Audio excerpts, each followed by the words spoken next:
అవును, నువ్వు నిజంగా అనాథవేనా? ఎందుకు వచ్చింది నీకు ఆ డౌట్?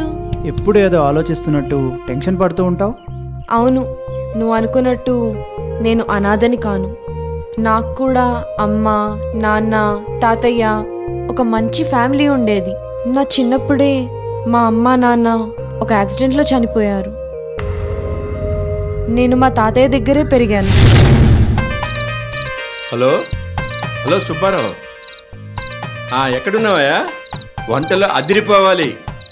భోజనం చేసిన ప్రతి వాళ్ళు 10 రోజుల దాకా భోజనాల గురించే ముచ్చట్లు చెప్పుకోవాలా, అర్థమైందా? ఓకే, అది సరే సరే సరే సరే సరే. తాతయ్య, ఏమా, ఎలా ఉన్నాను నేను? అదిరిందయ్యా చంద్రం, కొత్త పెళ్లి కొడుకులా ఉన్నావు.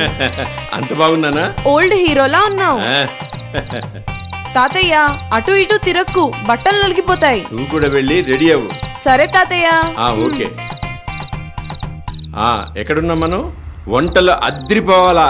భోజనం చేసిన ప్రతి వాళ్ళు 10 రోజుల దాకా భోజనాల గురించే ముచ్చట్లు చెప్పుకోవాలా, అర్థమైందా? ఏంట్రా ముసలాడా, ఏంటి అడావిడి చేస్తున్నావేంటి? హడావుడి అంటే వెంట్రా, నువ్వు ఇంకా రెడీ కాలేదా? ఒరే ఒరే ఒరే ఒరే, పెళ్లి చూపులు కదరా ఇవాళ. అమ్మతో తాతయ్య, నాకు తెలియకుండా దాన్ని ఒప్పించి సాంప్రదాయబద్ధంగా పెళ్లి చూపులు ఏర్పాటు చేసావా? అయినా మనకి పెళ్లి చూపులు అయ్యి ఎందుకు తాతయ్య? దాన్ని అక్కడ కూర్చోబెట్టి నీకు వంట వచ్చా, డాన్స్ వచ్చా, పాటలు వచ్చా అని అడగడం, అది సిగ్గుపడడం. నన్నేమో నీకు మందు అలవాటు ఉందా, సిగరెట్ అలవాటు ఉందా, ఆ అలవాటు ఉందా అని అడగడం, నేనేమో సిగ్గుపడ్డం. అవసరమా? శుభ్రంగా 3 ముళ్ళు వేసి ఆ సృష్టికార్యం ఏదో జరిపించే తాతయ్య. నీకు అలా అర్థమైందా? శైలుకు పెళ్లి వేరే అబ్బాయితోట్రా. మరి అది పుట్టగానే నా పిల్ల ఉన్నావు, నాతోనే పెళ్ళన్నా? అప్పుడు మాటిచ్చాను కదా అని దానికి గొంతుకోలేను కదరా. నువ్వు కరెక్ట్గా ఉంటే నేను కూడా మాట మీదే ఉండేవాడిని కదరా. ఒకవేళ దాన్ని చేసుకోబోయేవాడు దాన్ని నచ్చకపోతే అప్పుడు నువ్వే చేసుకుందువు కానీ. నేనేమైనా పిచ్చినా కనబడుతున్నానా? ఎవడో వద్దన్న దాన్ని పెళ్లి చేసుకోవడానికి ఇదే ముహూర్తం తన మళ్ళీ తాళి కడతా. ఎవడొస్తాడో చూస్తా.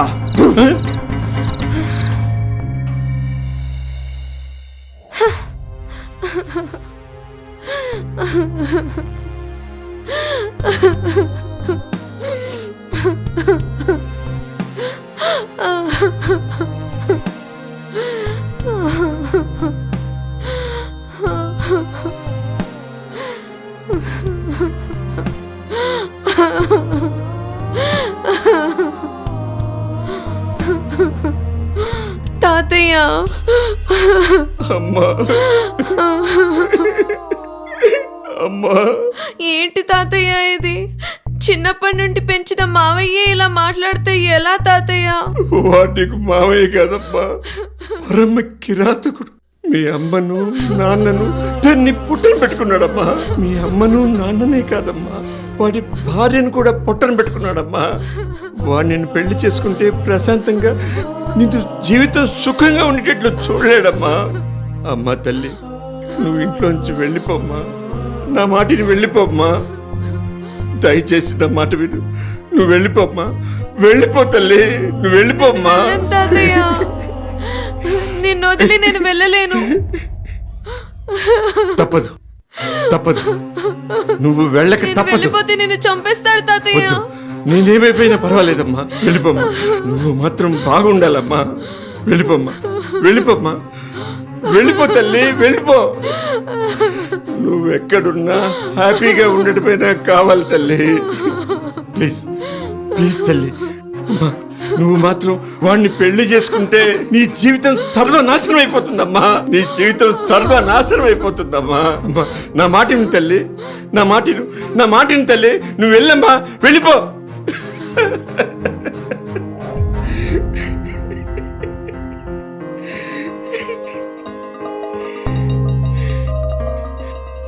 భగవంతుడా, నా తల్లి ఎక్కడున్నా క్షేమంగా ఉండేటట్లు కాపాడు తండ్రి. అలా చెప్పిన మాట విని నన్ను బలవంతంగా మా మావయ్య పెళ్లి చేసుకుందాం అనుకున్నాడు. అది మా తాతయ్యకి ఇష్టం లేదు, అందుకే ఇంటి నుండి పంపించేశాడు. ఇంకెప్పుడు నువ్వు అనాథవు కావు, నీకు అందరూ ఉన్నారు. మా అమ్మ, మా నాన్న, నేను, మా ఫ్రెండ్స్ అందరూ ఉన్నారు. ఇంకా నువ్వు ఎప్పుడు అనాథ అని అనొద్దు, సరేనా? For more updates, like, comment, subscribe to our channel. Hey darlings, గంటని click చేయడం మర్చిపోకండి.